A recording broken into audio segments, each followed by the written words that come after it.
Hello mga palangga, it's me again JP, and in this video, we're going to have another credit card talk ulit, and pag-usapan naman natin mga palangga on when is the best day to pay our credit card bills. So without further ado, let's get into our video.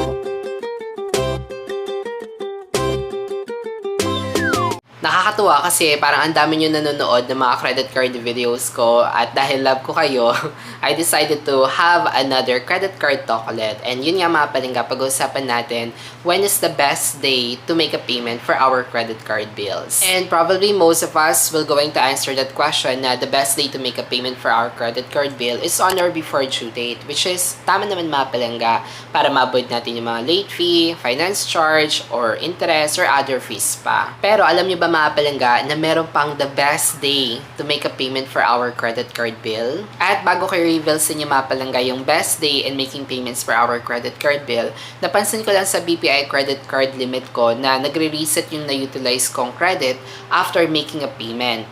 So let's say for example, meron akong 30,000 pesos na credit limit. And then nung previous billing cycle, may nagamit akong 20,000 pesos. So, meron akong bill na 20,000 pesos. So, kahit nasa new billing cycle na ako mga palangga at kung hindi ko pa rin nababayaran yung 20,000 pesos na na-utilize kong credit limit with the previous billing cycle, yung natitira pa rin sa akin na credit limit na pwede ko lang magamit is 10,000 pesos kasi hindi ko pa nababayaran yung 20,000 pesos na nagamit ko from the previous billing cycle. At once na mabayaran ko yung 20,000 pesos na nagamit ko, saka pa lang siya madadagdag as available credit limit ko. And when it comes naman sa due date mga palangga, napansin nyo ba na sobrang haba ng pagitan from the statement date into the due date? If I'm not mistaken, sa BDO credit card, meron silang 25 days after the statement date bago mag-due yung credit card bill. Kay BPI credit card naman is 20 days after the statement date. So, di ba, parang haba ng pagitan niya. Unlike sa mga regular bills natin like water or electricity bill, minsan it takes within few days lang or maybe within 10 to 15 days lang kailangan natin agad mabayaran yung mga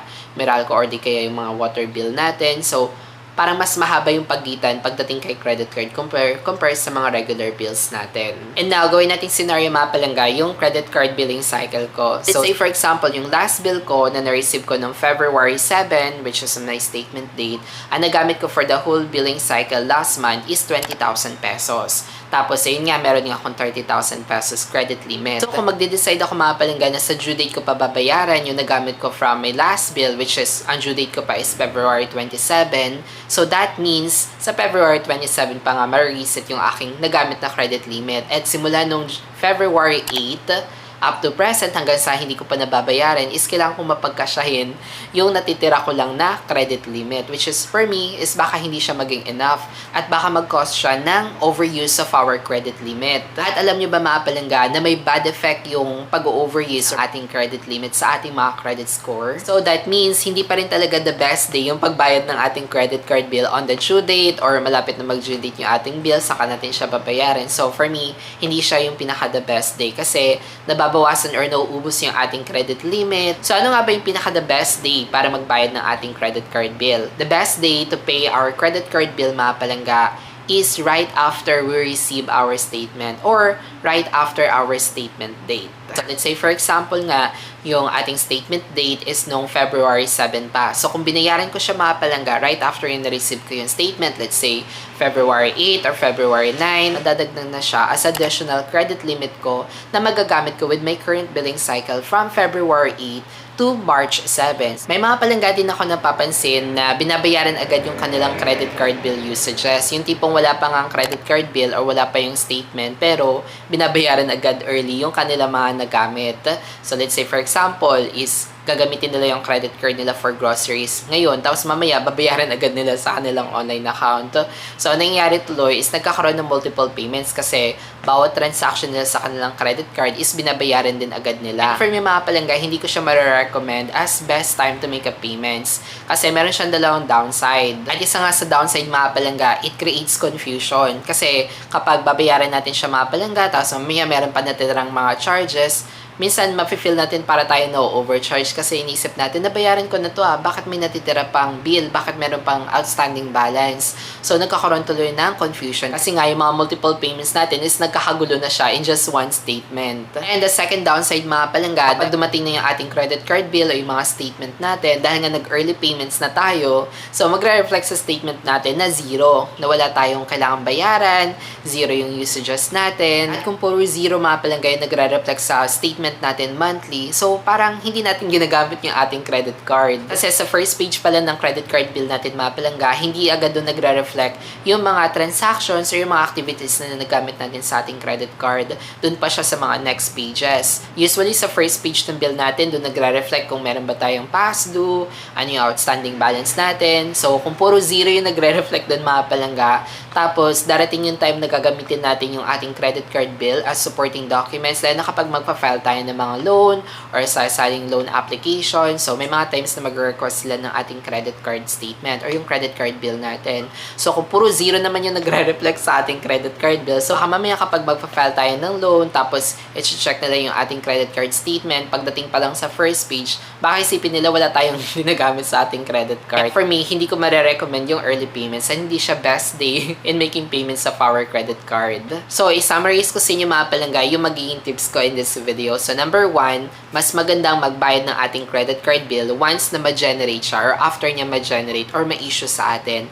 Not on the statement date, but after we receive or ma-generate yung ating copy ng bill. Maybe it will be 1 to 2 days after your statement date kasi usually na-generate yung bill natin after 24 to 48 hours nung ating statement date. So, kapag na-generate na siya mga palangga, so that's the time na natin bayaran yung ating credit card bill. The reason behind that mga palangga, kasi inaalaw natin yung bank para ma-finalize yung mga charges na nagamit natin from the previous billing cycle, kung yung mga extra charges ba talaga tayo na dapat bayaran. So, binibigyan natin ng time yung bank mga palangga para ma-finalize lahat ng mga charges. And not only that, the good thing for that is mabibigyan din tayo ng time para ma-review natin yung mga charges kung tama nga ba talaga siya or hindi. At kung may mga incorrect charges man tayo makita, so meron pa tayong time para makapag-file agad ng dispute as early para mabayaran natin yung kailangan dapat talaga nating bayaran sa ating statement. Another one is may ensure talaga natin na mababayaran talaga natin kung ano yung dapat nating bayaran. So may iwasan natin yung mga extra fees,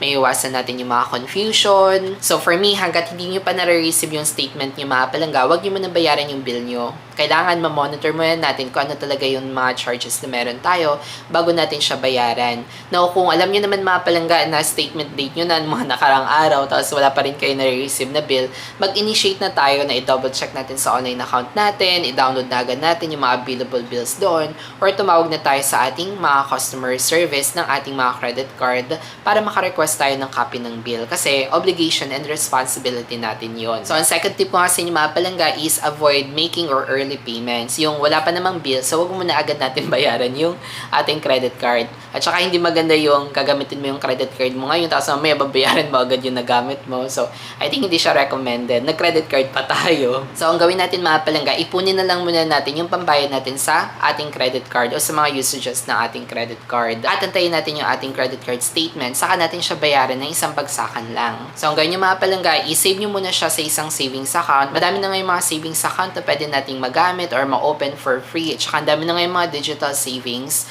yung mga official, tsaka yung totoong, yung mga legit talaga na digital savings. So, pwede natin siya i-take advantage mga palangga para gamitin na pang-ipon na mga pambayad natin sa ating credit card usages. So, sa case ko mga palangga, ang ginagamit ko is yung Maya Savings. So, doon ka talaga iniipon kapag gagamitin ko yung credit card ko sa mga groceries, sa mga purchases. So, instead na babayaran ko agad yung nagamit ko, iniipon ko lang muna siya sa Maya Savings. Then, kapag dumating na yung credit card bill ko o yung statement ko, saka ko siya binabayaran ng isang bagsakan galing dun sa savings na pinag-ipunan ko. And alam nyo ba mga palangga, karamihan sa mga digital savings ngayon, nag-offer sila ng high interest. The reason behind that mga palangga kung bakit nag-offer ng high interest ito mga digital bank, kasi wala silang physical bank, so less yung kanilang cost. Then, every time na dumadating yung bill ko mga palangga, sa Maya ko na rin siya binabayaran. So, wala pang extra fees sa pambayad.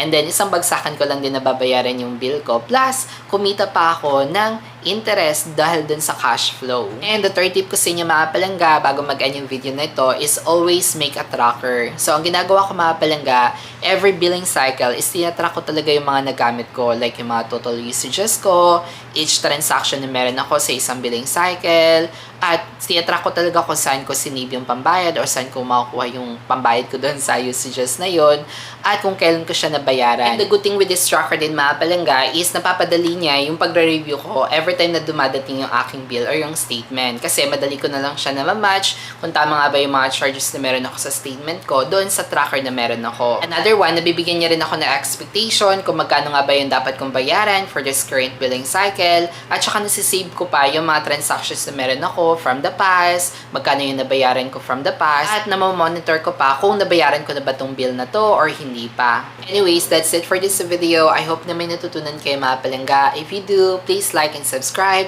for more helpful videos like this. And as always, thank you so much mga palangga for watching. It's me again, JP, and always remember to be kind to yourself and to others. Thank you so much guys for watching. I'll see you all in our next video. Bye-bye!